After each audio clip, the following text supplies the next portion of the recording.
and re-illustrate the highlights. So team 1, it is Tapachik, Aeon at front in green. We have Jackhammer back here, Syrup in grey. We have H-Master in yellow.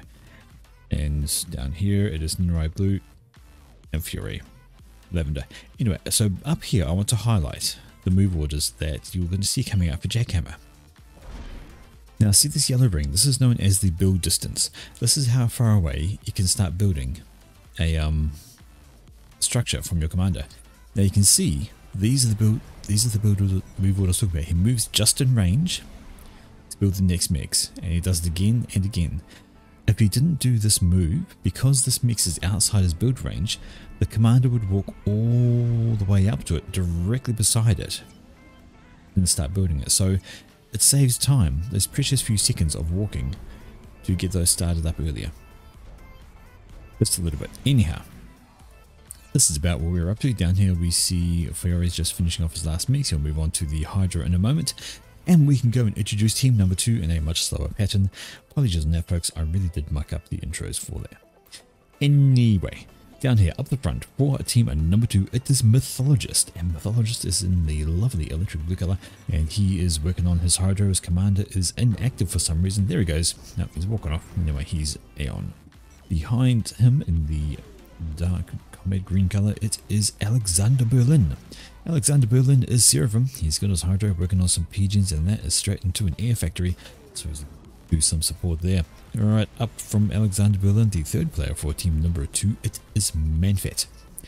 And Manfet is UEF. He is in the snot green color. Lovely color. It looks exactly like the kind of color that comes out of your nose, and he's doing the same thing. He's got his land factory, got his Hydra, and he's working on some pigeons into an air factory. And the fourth player for team number 2, his commander already walking his way to the front. It is Hungry Dino Party. Hungry Dino Party. Man, you don't want to be a part of that party if you're not part of the dinos, because you will be the food. Anyway, he is Cybran. He's in Burgundy, working on an air factory. So this seems to be a common build, actually. We see the Hydra done. We see 3 pigeons into the air factory. I've seen this quite a bit. You see it down here. Well, he's done 4 actually. And we know he's done extra. I think he's planning something additional. But 3 to 4 pigeons and then into the air factory. Interesting. That seems to be part of the builds now. And finally, for team number 2, right here up at the top in the pink color, it is Hachi. And Hachi is UEF, and his commander is working his way towards the front already. Looks like we're going to go have a meetup over here. There is a striker that wants to take move just a few inches forward, so we can shoot the engineer instead of the mix the engineer is building. So that would be prime. There we go. Look at that. So much easier to kill an engineer and stop it building the mix than actually killing the mix. Engineer has so much little health. But anyway, the mix survives for now. It won't survive too much longer with Hachi coming in, but that was the first kill of the game anyway. A striker kills an engineer, but then gets killed by a commander bolt from Tapachik, who also has some supporting Aeon tanks coming on in Auroras. I knew it was an A word. I'm having a moment. Excuse me. Alrighty, but over here we can see that Hachi's getting some mixes up front. He's got these 2, but Tapachik is coming in for the deny, and that's going to mean Hachi wants to consider moving back. He has to be cautious. So Aeon Auroras, these little T1 tanks, they have the longest range of any T1 tank. They can actually outrange an unupgraded commander. So in the T1 stage, if you're not careful with your comm and your opponent is very crafty with his Auroras, he could actually kill you from range and you can't shoot back at them. It can prove to be a very difficult situation. But that doesn't seem to be the case right now. That seems to be the Auroras just getting in a wee bit too close, and they're going to die to commander. Hachi focusing on scooping up some mass rather than shooting, because hey, the mass is there, get the mass whilst you can. Let's have a quick look at the rest of the map, and not much going on here. We have a pair of gun upgrades going on. We see that Fiore is well ahead on him. He's just about finished his first gun range upgrade, while the speed upgrade has been started for Mythologist. These are 1 of 2 upgrades for the Aeon comms, so here we go. We can see Fiore has switched into the speed upgrade for his commander as well. So he's well ahead in the gun upgrade race between these 2 fellas. Right, over this way there was a... Ooh. Okay, that transport was going for a drop. It did have an interceptor behind it trying to have a go, but the bending anti actually keeps that alive. Up this way, wowzer. Tapachek, what is he doing this far forward with that little health? Ooh dear, he has some serious problems. He's going to need to bring his units in. They have to block Hatchy because he has to get out of range. And looks like he's going to manage it just perhaps. Still, if he's shooting him, he can shoot back. They both aren't upgraded, but there's some more Auroras coming in. They should be able to bounce Hatchy. There we go, just like that. And that is Tapachek getting away just with 2,000 health. Really almost bought the farm there. A few more units or maybe a couple of overkills, overcharges from Hatchy, and that would have been it. However, it has left this lovely little mass field that he's going to be able to scoop up and turn into either mix upgrades or units. There's an upgrade going down now. Lucky indeed. Alright, checking out down the bottom here, we have almost completed the gun, okay, about 80% done gun upgrade on Mythologist and about 70% done on Fiore. Now Fiore's already got the range upgrade, whereas Mythologist does not, so we should see him switch into the range upgrade directly after this one, I would imagine. Quick nosy on that, because it's just about to do, there we go, straight into the range upgrade, so he's that far behind in gun upgrades. We have T2 going down for Ninrai, and that's all good. He can help hold down this position while his teammate fights the position. So Guncom to take out units, and then T2Com to lay down the PD. Alright, how's things going on up here? Well, we see Hungry Dino Party is doing as Hungry Dinos do, and he's eating up our factory. He's actually reclaiming it because it's faster to reclaim than to shoot if you're not a Guncom. And also with a reclaim, he can then start straight into the mass. So the middle is very much in the hands of Team 2 by the look of it. There's just Ninrai up on the plateau, but we have both Hungry Dino and Manfit sitting up here storming out some units. So that's going to be a difficult hold because Ninrai's com is down here looking to assist in this region. And here's the range advantage you can see. And although it's not going to be advantage for long because Mythologist finishes his upgrade and decides to move one back. There must be radar somewhere for Fiore to see those guys. Let's have a double check. Yes, indeed. So he knows there's a radar. So the only downside to Aeon, they have great range, but they can always outshoot their visual range. So without radar, the extra range they have is pretty much a moot point. It's just not going to do a thing. So that's a lot of T1 ID though. He's going to keep wanting to keep ducking, dodging, and diving like a madman to avoid all the further fire, and in fact it is a lot of... Are they going for mutual perhaps? No, surely not. Twisting and turning is Fiore, and dropping back as Mythologist. He's lower on health. Up the middle here we see Ninrai has moved back on up. He realizes he has to get his com up here with some T2 point defense to stop this. 2 on the plateau is not a useful tool. Right, we have T2 going down for H-Master. He's all the way over here helping out the top section. So that's interesting. So 2v1 Team 1 versus Team 2 up here. 1v1 down here, 1v2 in the middle. So that's where the extra player is gone. So, right, you can see here Manfit has gone up onto the plateau. He's done some drops, he's got some factories.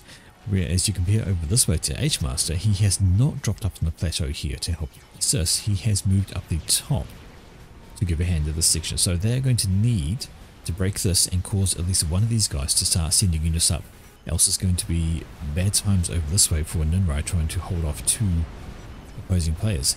Down this way, how we doing? Well, that is not looking terribly great for Mythologist. He does not have a rank of Verancy, which is a massive help for Fiore at the moment. He's got some extra regen, got some extra health, and that is going to tip these scales in his favor maybe, as long as he doesn't take too much damage. At the moment, if these guys shot each other down directly, it would be a mutual. Both guys would die. It's looking like Mythologist is first down into the red. Fiore kind of pushing, wanting to keep his commander in the region to help take down units, and then he can leave his ground force to take out Mythologist. It's going to be a close one. Mythologist should be okay as long as he stays out of range of Fiore, but I don't think Fiore is going to push that much. because he's low on health as well. They start shooting at each other. It's going to be a mutual. I don't think either player wants that. Yeah, we see there Fiore has decided he's going to fall back, and that is a very low mythologist though. 1300, under 1300 health he was. Fiore's looking better, maybe not by much, but he is looking better, and he's killing off the units of Fiore, which is incredible help. In the top section, hello, this is actually a push from Hachi. So Hachi has moved up with his com, he's got a gun upgrade, and he is pushing. He's got units, he's got firepower, he's got Tapachek still very low from the earlier engagement. And down here, H-Master has finished off the T2 upgrade, but I feel like maybe I want to throw down a couple of T1 PD. If you've got units in your face, then as T1 PD you want to slap down, just one or two, just to kill off the tanks really quickly, because they'll be building up quicker. But down here, these guys are still at it. And Mythologist down under 500. Fiore still has over that critical 2,500 mark and a rank in veterancy. Oh dear. He is going to be safe now. He could push up and take care of Mythologist right now because he has the extra health. But those are Nothers. Oh no. Noth is coming in on Fiore, and he's going to have to start ducking, dodging, and weaving to avoid those bombs. Fortunately, the bombs are not that accurate. They don't have a very big AoE. They are highly damaging, but their AoE is very small, so as long as he can keep his units away from his comm and give him space to run, but that's a mercy. Ooh, Interceptor's out just in time to take that down. That would have been a big thing, but he has taken Noth a bomb to the face, and that's going to hurt. And now these guys are going to ping back to each other, and here we go. Alexander Berlin is walking into the fray, and that is going to be a problem. Two comms on one. Alexander Berlin can move on up and start causing extra issues. And right now, Fiore 600 health from the Nothers. Last one is going to go down. No, it's not. It's going to stay alive for now. And Fiore still up there with his comm. Needs to get a wriggle on backwards. Will it die? It does die, but it gets a bomb off as well. Boom. Fiore, that last moment, there was a bomb. It died just as it dropped the bomb. One final bomb to kill him off. And he says, check how I died. You died from a bomb. There was a bomb there, my friend. I know you're about to say the plane crashed on you, and the plane kind of did, but there was a bomb inside the tumbling wreck that actually got you.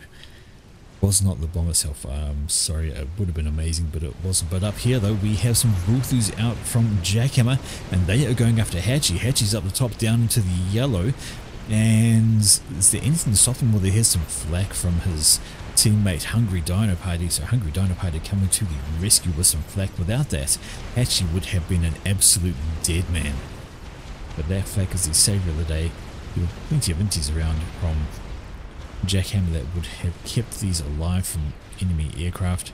That is very fortunate for Hachi indeed. But here we go, Tapashik with his T2 comm is pushing on up. T2's not really a direct combat guy. You don't want to do that when you're in the yellow and there are opponents around who are putting up T2 defense and have T2 units. Like clever move, but down here is the power vacuum right now. We have units charging on in from Mythologist. Maybe they're hoping to catch a few early engineers who might have been on a reclaim mission to grab all of this mass. So there's a Nimrod over here who's starting to get things up and throws up a buzzkill, so he's concerned about TAC launches. Cool missiles coming from somewhere. I don't see any. Nobody seems to have one, but nonetheless, better to be safe than sorry. Better to have them and not need them, than need them and not have them. Definitely the better way around. Okay, up here we can see it is now starting to be a T2 PD war. We have Cerberus turrets coming up from Hungry Dino. Cerberus turrets are probably going to fail. Compared to what they'd be up against, they have lower DPS and they have worse range. When this one gets built, it's going to start shooting at this, I would hope. And as long as he repairs it, it should win the battle. But he needs to repair it, because especially with the shield coming, although walking your commander in front is also a viable tactic, then you don't need to worry about repairing, but you do need to worry about the shield going up. That is going to be annoying to try and deal with. Is the shot going to get off? Well, just not quite in time, and the shield is up there. And these units now walking into the Doom for not much in the way of success. Repair is going down on that Cerberus turret. The shield's not looking terribly healthy, but neither is Tapachik, and he can't remain there. And as soon as he's out of range, this Oblivion is going to die. Alright, checking out down the side, and Ninrai has done decent. He's just popped down a quick little bank there. Got single PD, he's got a bunch of units with himself. He's got a Mercy coming on in, and the Mercy's having to go at the... Wow.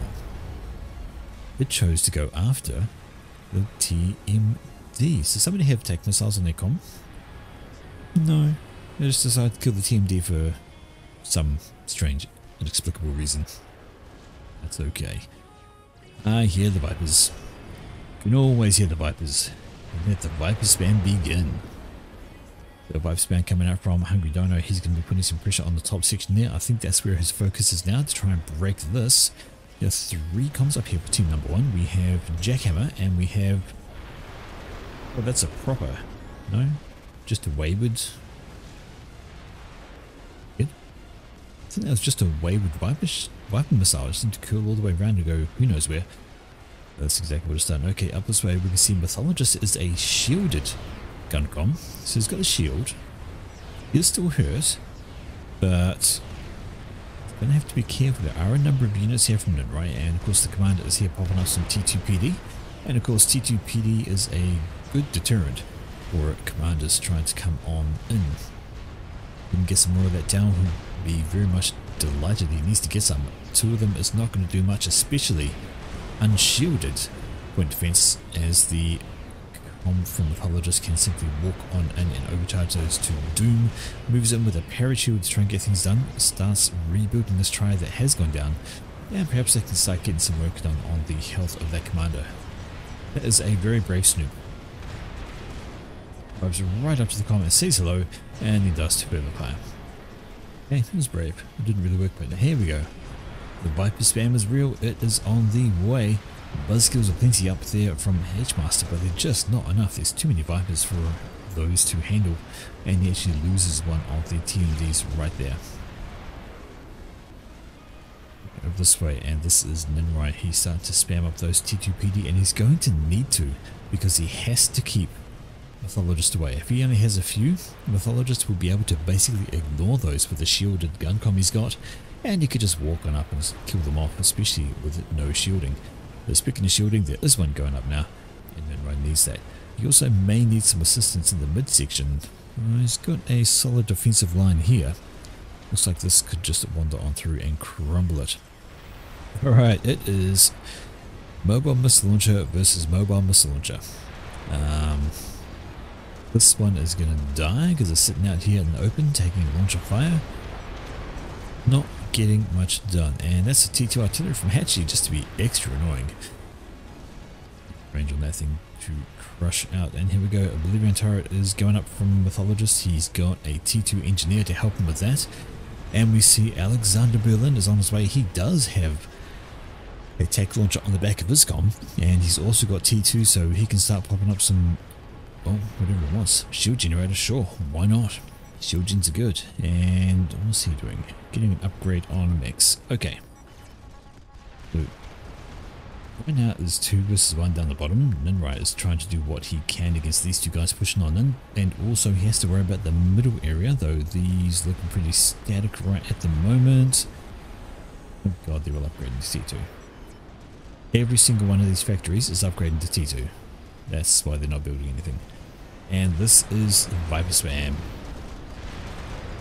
So Viper Spam Sovereign Tech missiles are extra annoying because when you shoot them, they split into 3. And they kill stuff. But even when they're shot, they split into 3 and they still do a whole bunch of damage. Maybe not as much as the whole missile. You can see there the splits just as they come in, and that makes them extra difficult to defend against because you shoot one and you get 3 to deal with. Evil. Let's try and sort out. But Aeon TMD is the defense against those, basically. It has a volcano. It's called a volcano because the thing pops up out the top of it, and it attracts the attention of all the attack missiles at once. So instead of shooting one and ending up with another 3 to deal with, it just distracts it, pointing upwards, and it explodes harmlessly in the air. Up this way, it is problematic for Ninrai. That's a strat. I hear a strat. In fact, that is 2 strats coming out from Jackhammer. And they have gone for his T3 power. One more bomb will do it. A small tiny bit of repair from these guys will keep it alive. If you can shoot down one of the bombers, he'll be alright if one of the bombs misses, but no, that is going to be T3 power done, and the second bomb drops in and actually manages to kill off the extra power there because the shield collapses. Oh dear, oh dear, oh dear, that is not very handy for Manvet, but that's not the problem. The problem is down here. It was a push in from Ninrai. He wanted to try and take care of things over this way, give his triads a chance to thin out some of these T2 PD over here, which they're doing an okay job of. But you see Mythologist is pushing up again. That Strat is still working around. Another bomb out and boom.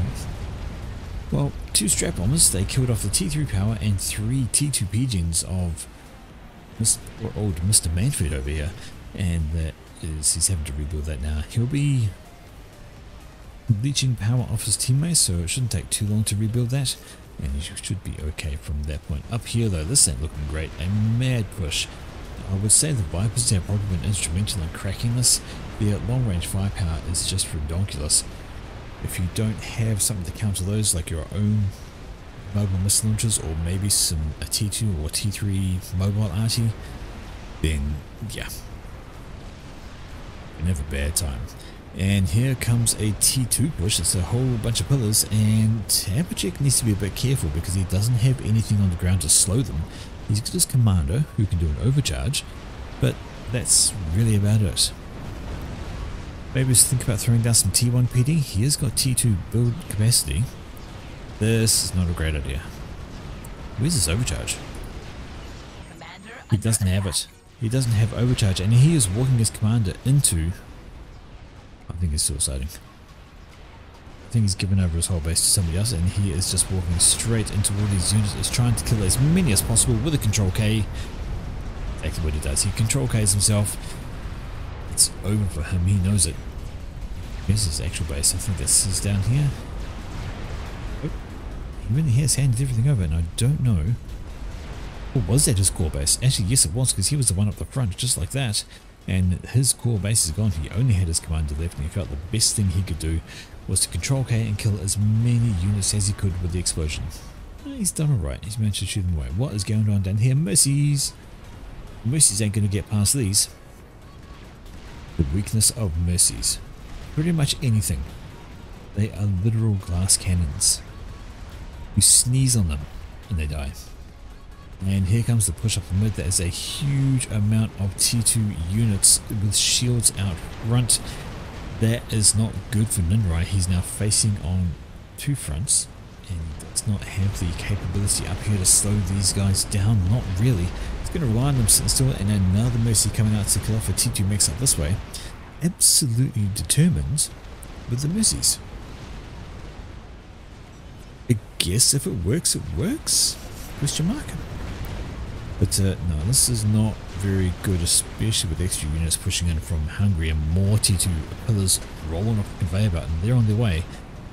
And this is a very, very potential mid-collapse, and a little bit hard on Ninrai. He has been facing off against 2 commanders down here, trying to hold against them, but then also keeping the mid. He does have T3 though. That's a Percy. I see the Percy. And they could actually be a huge difference in this battle right here. Up the top though, those Vipers have kept on moving forwards, and now they are harassing this particular base here. No, don't bother with the TMD. The amount of mass you spend making a TMD is less than what Vipers will get, and you just can't outspam them. So, especially buzzkills. So we've got 280 per buzzkill built. And if we're going to compare this to the Vipers, 200. So for every 2 TMD, you're going to be trying to face off 3 mobile missile launchers. It just ain't going to work.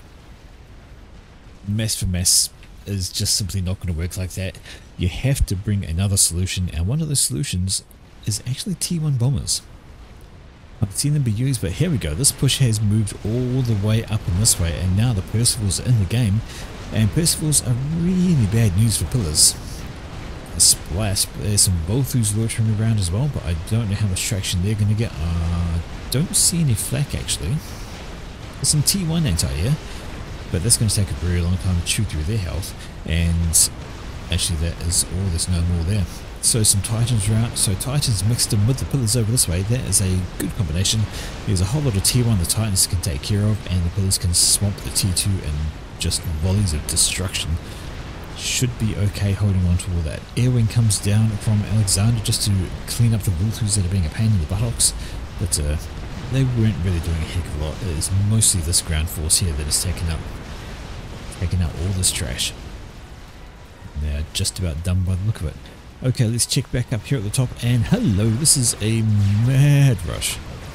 A bunch of loyalists coming here, they're trying to run on by this, and this is one of my gripes about the T2PD of the Seraphim. It can't hit things moving sideways. Look at that. It is trying to shoot this loyalist here, but because of the angular movement, as it was going past, it just simply missed. You can get the Menace on a bit more of a straighter angle, but on that, it just simply doesn't happen.